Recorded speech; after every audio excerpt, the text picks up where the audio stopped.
Assalamualaikum warahmatullahi wabarakatuh.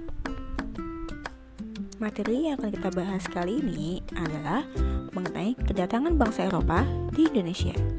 Bangsa Eropa yang datang ke Indonesia antara lain Portugis, Spanyol, Belanda, dan Inggris. Jatuhnya kota Konstantinopel pada tahun 1453 di tangan Turki Utsmani menyebabkan bangsa Eropa kesulitan untuk mendapatkan rempah-rempah di wilayah kawasan Timur Tengah karena aksesnya yang tertutup. Negara Portugis dan Spanyol menjadi negara pelopor petualangan dan penjelajahan samudra untuk menemukan dunia baru di wilayah timur. Selain mencari rempah-rempah, mereka juga mempunyai tujuan untuk menyebarkan semangat 3G, yaitu Gold, Glory, dan Gospel. Kedatangan bangsa Portugis sebagai bangsa pertama di Indonesia dilatar belakangi dengan adanya perjanjian Tordesillas, yaitu membagi dunia di luar Eropa menjadi duopoli eksklusif antara Spanyol dan Portugis.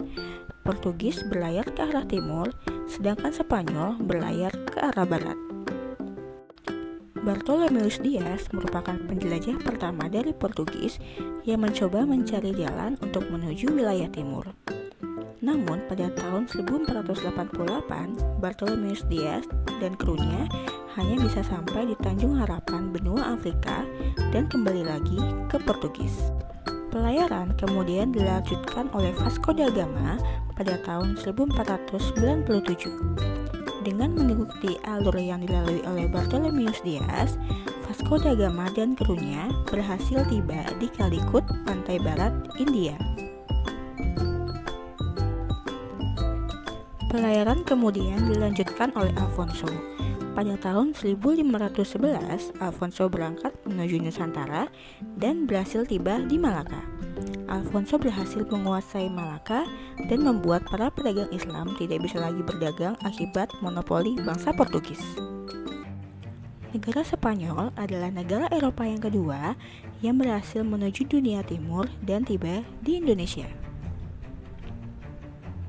Selain jatuhnya Konstantinopel dan untuk menyebarkan semangat 3G, tujuan lain penjelajahan samudra adalah terjadinya perkembangan di bidang ilmu pengetahuan dan teknologi. Selain itu, adanya pandangan Kopernikus mengenai bentuk bumi yang bulat dan bumi yang berputar mengelilingi matahari. Atau teori ini dikenal dengan nama teori heliosentris.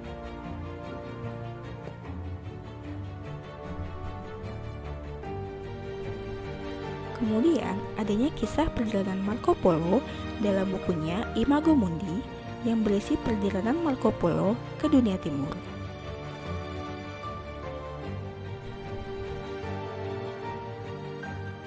Semangat Reconquista, balas dendam bangsa Eropa terhadap kekalahan mereka di Perang Salib, dan adanya kemajuan teknologi seperti penemuan kompas, navigasi, dan mesin mempermudah bangsa Eropa untuk melakukan pelayaran. Christopher Columbus merupakan penjelajah pertama dari Spanyol pada tahun 1492 menuju ke arah barat dan tiba di benua baru yang kita kenal dengan benua Amerika. Christopher Columbus mengira bahwa benua Amerika adalah tanah Hindia. Kemudian, pelayaran dilanjutkan oleh Ferdinand Magellan yang berangkat dari Spanyol pada 1519 bersama dengan Juan Sebastian Elcano berlayar ke arah barat hingga memutari dunia dan tiba di Filipina.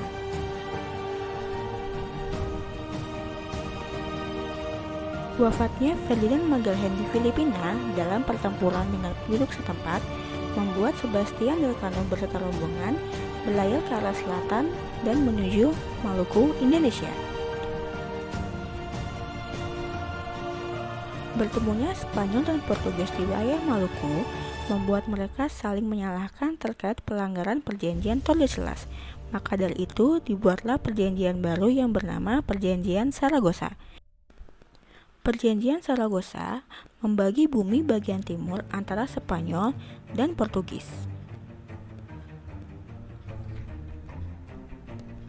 Isi perjanjian Saragossa Pertama, Spanyol harus meninggalkan Maluku dan Portugis tetap melanjutkan perdagangan di Maluku.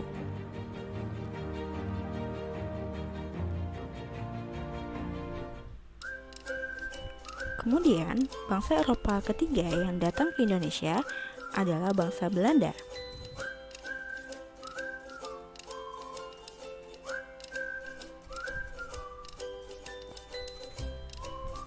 Saat Portugis dikuasai Spanyol, Belanda dilarang berdagang di daerah Lisabon. Belanda mulai sulit untuk mencari rempah-rempah. Dengan mengikuti apa yang telah dilakukan oleh Portugis, Belanda mulai ikut mencari jalan menuju dunia timur.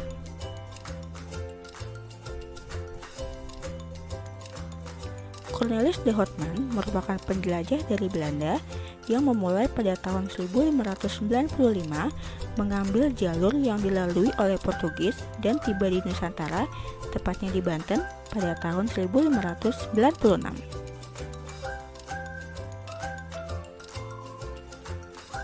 Tanda panah berikut adalah yang menandakan jalur yang diambil Cornelis de Houtman hingga tiba di Banten, Indonesia.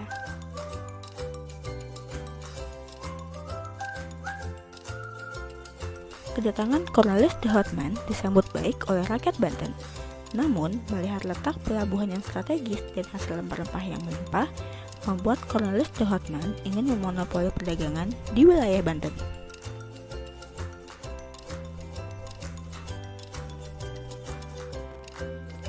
Akibat dari perlakuan sombong dan kasar Cornelis de Houtman, membuat dirinya diusir dari Banten.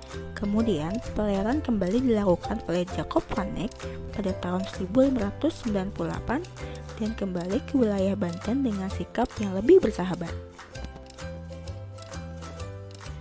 Datangnya bangsa Eropa seperti Portugis, Spanyol, dan Belanda mulai membuka jalur ke dunia timur.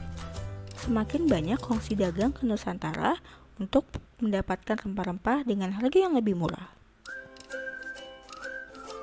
Untuk menghindari persaingan antara sesama pedagang Belanda dan memperkuat kedudukan pedagang Belanda dalam persaingan dagang dengan negara lain, Parlemen Belanda atau Staten-Generaal mendirikan Kongsi Dagang VOC di Nusantara pada 20 Maret 1602. VOC mempunyai hak istimewa atau hak oktroi, antara lain memonopoli perdagangan, membentuk angkatan perang sendiri, melakukan peperangan, mengadakan perjanjian, memerintah di negara jajahan, mencetak dan mengeluarkan mata uang sendiri, serta mengangkat pegawai sendiri. Hak lain ada hak ekstirpasi, hak pelayaran hongi, dan hak ontigheten.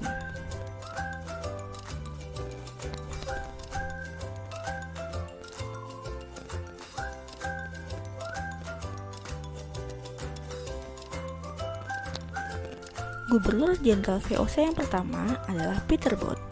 Tugas utamanya adalah untuk menciptakan monopoli perdagangan antara pulau-pulau di Hindia Belanda atau Nusantara, dan Pieter Both memulainya dengan mendirikan pos perdagangan di wilayah Banten dan Jakarta. Gubernur Jenderal berikutnya adalah Jan Pieter Zoon. Dikenal kejam dan ambisius, berhasil menguasai Jayakarta dan mengubahnya menjadi Batavia. Monopoli, intervensi, dan politik divide et impera menjadi cara VOC untuk mempertahankan kekuasaannya di Hindia Belanda atau Nusantara.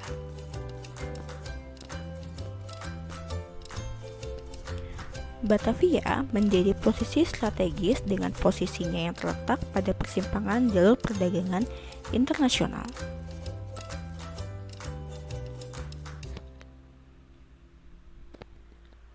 Kemunduran VOC. Penyebab kemunduran VOC adalah sikap dan perilaku para pejabat VOC yang cenderung feodalis, ordonansi yang mengatur kendaraan kebesaran, serta kegiatan yang bermuatan korupsi. Hal ini membuat VOC menjadi kepanjangan dari Verhand onder Corruptie atau tenggelam karena korupsi. VOC dibubarkan pada tanggal 31 Desember 1799.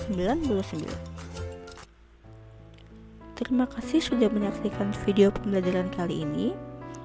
Jangan lupa like, komen, dan subscribe Wassalamualaikum warahmatullahi wabarakatuh.